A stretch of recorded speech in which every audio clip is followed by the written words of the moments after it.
റമദാൻ 27-ാം രാവിന്റെ പവിത്രതയിലാണ് വിശ്വാസികൾ. ഇന്നത്തെ രാത്രിയിൽ ഉറങ്ങാതെ പള്ളികളിലും വീടുകളിലും വിശ്വാസികൾ പ്രാർത്ഥനയിൽ മുഴുകി ലൈലത്തുൽ ഖദറിനെ പ്രതീക്ഷിക്കുകയാണ്.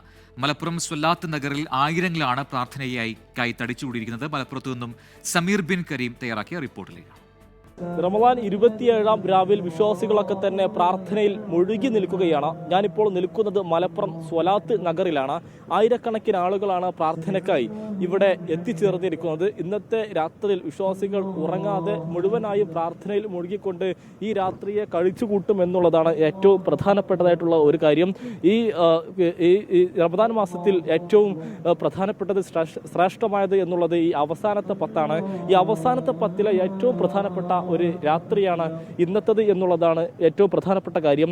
ഈ ലൈലത്തുൽ ഖദർ പ്രതീക്ഷിക്കുന്നത്, അതായത് വിധി നിർണയ രാവ് എന്നാണ് ഈ 27 രാവിനൊക്കെ തന്നെ പ്രതീക്ഷിക്കുന്നത്, വിശ്വസിക്കുന്നത് എന്നുള്ളതാണ്.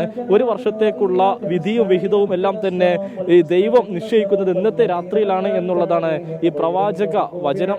അതോടൊപ്പം തന്നെ ഓരോ വിശ്വാസിയുടെയും മുൻകാല പാപങ്ങളൊക്കെ തന്നെ ഇന്നത്തെ പ്രാർത്ഥനയോട് കൂടി പൊറുക്കപ്പെടും എന്നുള്ളതാണ് വിശ്വാസം. അതുകൊണ്ട് തന്നെ ഇന്നത്തെ രാത്രിയിൽ പൂർണ്ണമായും ഈ പ്രാർത്ഥനയിൽ മുഴുകിക്കൊണ്ട് ഈ ദൈവം ഇവയെല്ലാം തന്നെ നിർണ്ണയിക്കുന്ന സമയത്ത് പ്രാർത്ഥനയിൽ മുഴുകി നിൽക്കുക എന്നുള്ളതാണ് ഓരോ വിശ്വാസിയും പ്രാധാന്യം നൽകുന്ന കാര്യം. ഇന്ന് ഈ വൈകുന്നേരത്ത് അല്ലെങ്കിൽ നോമ്പ് തുറന്നതിന് ശേഷം ആരംഭിച്ച ഈ പ്രാർത്ഥന വിവിധ പ്രാർത്ഥനകളിലൂടെ അത്താഴം വരെ നീണ്ടുപോകും എന്നുള്ളതാണ് ഏറ്റവും പ്രധാനപ്പെട്ടതായിട്ടുള്ള ഒരു കാര്യം. സംസ്ഥാനത്തിന്റെ വിവിധയിടങ്ങളിൽ നിന്ന് ആയിരക്കണക്കിന് ആളുകളാണ് പ്രത്യേക പ്രാർത്ഥനയ്ക്കായി ഈ സ്വലാത്ത് നഗറിലേക്ക് എത്തിയിരിക്കുന്നത്.